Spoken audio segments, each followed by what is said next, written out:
पतसंस्थेची आजची ही 22वी आमसभा आणि या आमसभेच्या निमित्ताने आज जिल्ह्याभरातून इथं सर्व मंडळी मोठ्या संख्येने उपस्थित झालेली आहे.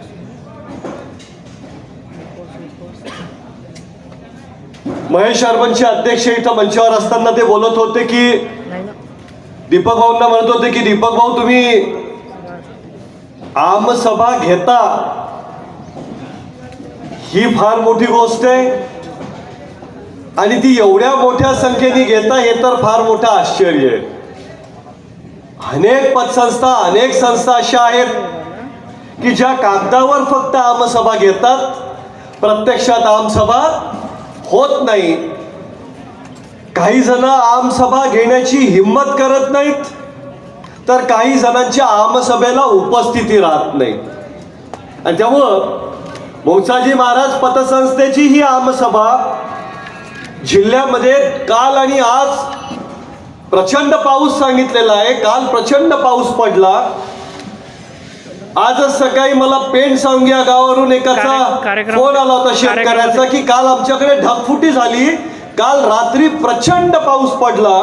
आणि हे फक्त पेंडसांगीचंच नाही तर आसपास परिसरामध्ये अनेक ठिकाणी काल प्रचंड पाऊस पडला. दीपक भाऊ सांगत होते की आमसभा आज इथे होऊ शकेल की नाही, कारण आज इथे रात्रभरातल्या पावसाने प्रचंड पाणी साचलं होतं. सकाळी सकाळी मुरुम टाकावा लागला आणि आज इथे आमसभा होऊ शकेल की नाही पावसाने याची देखील शक्यता कमी होती. आमसभा पाऊस जर असला तर इथे न होता वरच्या एका छोट्या हॉलमध्ये घ्यावी लागणार होती. आणि अशी पावसाची परिस्थिती असताना देखील, वातावरण खराब असताना देखील एवढ्या मोठ्या संख्येने या आमसभेला तुम्ही सगळे उपस्थित झाला. मी संस्थेच्या वतीनं पहिले आपलं सगळ्यांचं मनापासून इथं खूप खूप आभार व्यक्त करतो. मोसाजी महाराज पतसंस्थेची 22वी आमसभा आणि मी जवळपास प्रत्येक आमसभेला हजर आहे. आणि मी बघतो की ही पतसंस्था आमसभा घेते, ही पतसंस्था सभासदांना एकत्रित करते. दरवेळेस आमसभा घेण्याचा विश्वास या पतसंस्थेमध्ये यासाठी निर्माण होतो की मागच्या वर्षीपेक्षा या वर्षीची आकडेवारी आणखी चांगली असते. मागच्या वर्षीपेक्षा सगळ्यांचा उत्साह द्विगुणित करणारी आकडेवारी असते आणि आकडेवारीचा आलेख हा दरवेळेस चढता राहिलेला असतो. आणि म्हणून पतसंस्थेच्या अध्यक्ष, पतसंस्थेचे संचालक यांच्यामध्ये देखील विश्वास निर्माण असतो की हो, मागच्या वर्षी आम्ही जी आकडेवारी सांगितली ती आधीच्या तुलनेत खूप चांगली होती आणि या वर्षीची आकडेवारी ही मागच्या वर्षीपेक्षा आणखी चांगली आहे आणि पुढच्या वर्षीची आकडेवारी ही याही पेक्षा चांगली राहणार आहे. हा विश्वास पतसंस्थेचे अध्यक्ष आणि पतसंस्थेच्या सर्व संचालकांमध्ये असतो. तुम्ही बघितलं हे जो आलेख इथं दरवर्षी बघतो आपण, मागच्या वर्षीची जी आमसभा झाली त्याच्या आधीच्या आमसभेच्या वेळेस जवळपास 1,138 कोटी रुपयाचं डिपॉझिट होतं. मागची आमसभा झाली त्याला 177 कोटीचं डिपॉझिट होतं आणि या आमसभेला 215 कोटी रुपयाचं डिपॉझिट हे झालेलं आहे. 215 कोटी डिपॉझिट म्हणजे तुम्ही बघाल 2019ला 50 कोटी होतं आणि त्यावेळेस पासून चढता आलेख जवळपास 25 कोटी, 35 कोटी, 40 कोटी डिपॉझिटची वाढ ही दरवर्षी होत गेलेली आहे. 215 कोटी रुपयांचं डिपॉझिट आज मोसाजी महाराज पतसंस्थेकडे आहे आणि ही अत्यंत गौरवाची आणि अत्यंत अभिमानाची गोष्ट आहे. राजकारणामध्ये एखादं पद मोठं ज्याच्याकडे आहे,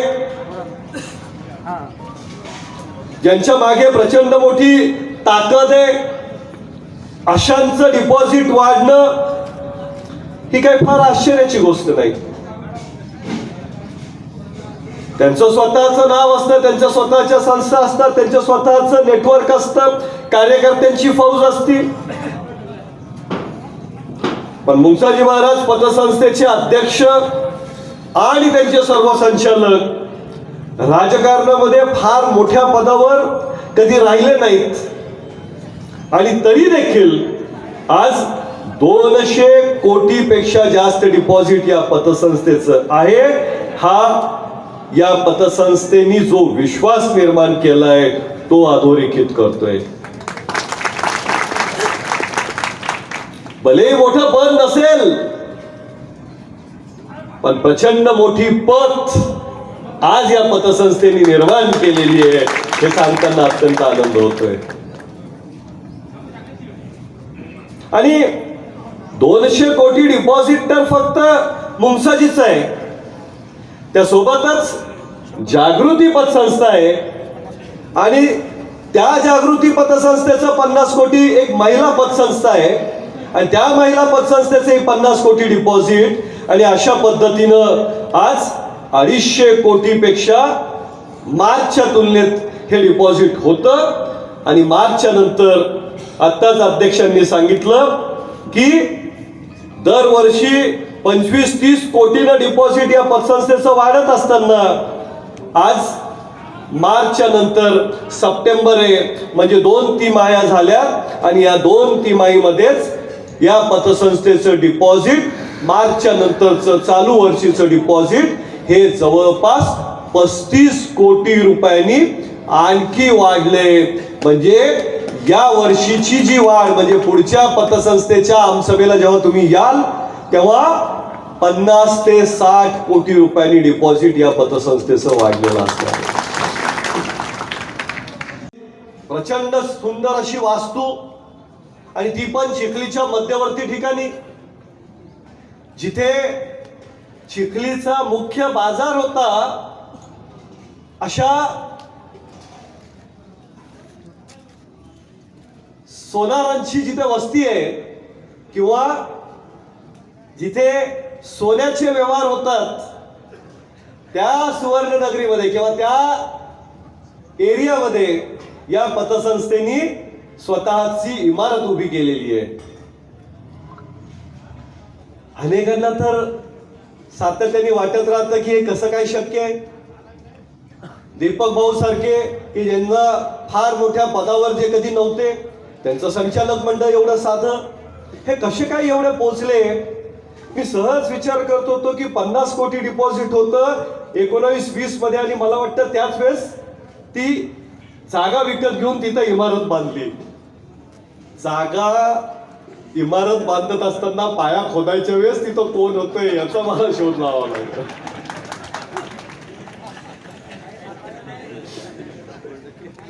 साहेबांचे विचार घेऊन ही पतसंस्था सातत्याने काम करत चाललेली आहे. एक संस्था ज्या आहेत, मुंगसाजी महाराज पतसंस्था असेल, तिकडे जागृती असेल, इकडे सरस्वती शिक्षण संस्था असेल, यांचं काम अत्यंत झपाट्याने आणि अत्यंत जोराने वाढत चाललंय. संपूर्ण जिल्ह्याभरामध्ये आज खरं तर ज्या 3 शाखा पहिल्या, दुसऱ्या, तिसऱ्या आल्यात, मी बघितलं की पहिली शाखा जानेफळ, दुसरी डोनगाव आणि तिसरी देवगाव राजा. म्हणजे मुंगसाजी महाराज पतसंस्थेने आज जी पत निर्माण केलेली आहे ती चिखलीच्या पेक्षा आज बाहेर पण त्या पतसंस्थेची पत जिल्ह्याभरामध्ये, म्हणजे मेहकर असेल, डोनगाव असेल, जानेफळ असेल, तिकडे देवगाव राजा असेल, चौफेर ती पत निर्माण केली. आणि सगळ्यात चांगलं काम या पतसंस्थेचं जसं चिखलीत सुरू आहे तसं बाहेर देखील सुरू आहे. अल्केमिस्ट नावाचं एक पुस्तक अशात वाचण्यात माझं आलं. हे अल्केमिस्ट जे पुस्तक आहे हे जगभरामध्ये सर्वाधिक विकले गेलेलं पुस्तक आहे. टाइम्स नावाचं जागतिक एक मॅगझिन आहे की जे दर आठवड्याला जगात सर्वाधिक कोणतं पुस्तक विकलं जातं याची नोंद करतं आणि तसा उल्लेख करतं. या टाइम्स मॅगझिनच्या सलग 450 आठवडे सर्वाधिक विकले गेलेलं हे पुस्तक म्हणजे अल्केमिस्ट. काय या पुस्तकातली गोष्ट, कशामुळे हे एवढं सगळं विकलं गेलं, एवढं जगात सर्वाधिक विकलं गेलं, तर त्यात एक मेंढपाळ असतो. हा मेंढपाळ आपल्या मेंढ्या घेऊन एका चर्चमध्ये स्पेन मध्ये एक गोष्ट, आणि तिथं तो झोपलेला असतो आणि त्याला स्वप्न पडतं की इजिप्त मधल्या पिरॅमिड मधल्या तिथे खजिना आहे, आणि तो ठरवतो की तो खजिना मिळवायचा. लोक त्याला वेड्यात काढतात आणि त्याला हसायला लागतात, पण तो मात्र पेटलेला असतो. त्यांनी मात्र ठरवलेलं असतं की मी तो खजिना शोधणार, आणि तो खजिना शोधायला निघतो.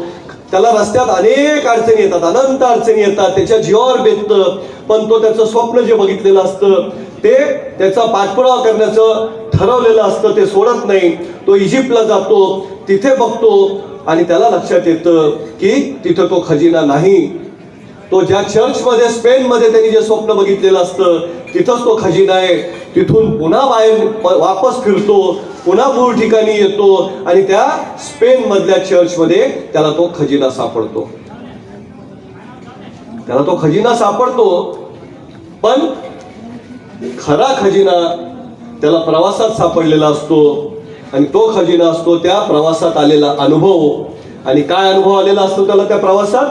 त्याला प्रवासात हा अनुभव आलेला असतो की एखादं स्वप्न जर तुम्ही बघितलं आणि ते स्वप्न साकार करण्यासाठी जीवाचं रान केलं, सर्वस्व त्या स्वप्न साकार करण्यामध्ये लावलं, तर ईश्वर, प्रकृती, निसर्ग पावला पावलावर तुमचं स्वप्न पूर्ण करण्यासाठी तुम्हाला मदत करायला मागे येतो, तुमच्या धावून येतो.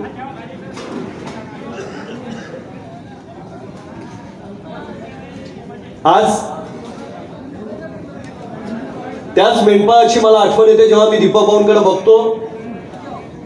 एक सामान्य परिस्थितीतला एक युवक ठरवतो की मला एक पतसंस्था उघडायची आहे, आणि ती पतसंस्था मला अत्यंत चांगली चालवून दाखवायची आहे, लोकांचा विश्वास मला जिंकायचा आहे. त्यावेळेस तर अनेक जण हसत असतील, वेड्यात काढत असतील की मोठमोठे आले गेले, कोणाच्या म्हणजे लोकांनी त्यांच्यावर विश्वास व्यक्त केला नाही. या सामान्य युवकावर काय विश्वास व्यक्त केला जाईल? कोण मागे राहील? पण त्यांनी जिद्द सोडली नाही. अनेक अडचणी येत गेल्या, चालत राहिला, आणि तुम्ही बघितलं 22 वर्षापैकी हे जे अलीकडचे 4-5 वर्ष आहेत तिथे झपाट्याने वाढ झाली आहे. म्हणजे इतके वर्ष मात्र संघर्ष करत स्वतःचा पतसंस्थेचा त्या पतसंस्थेबद्दलचा विश्वास लोकांमध्ये निर्माण करण्याचं काम या पतसंस्थेने केलं. तेव्हा कुठे आता लोकांचा विश्वास निर्माण झालाय आणि लोक अत्यंत वेगाने या पतसंस्थेला त्या विश्वासाचं फळ देत आहेत आणि त्या पतसंस्थेच्या या मागे उभे राहत आहेत.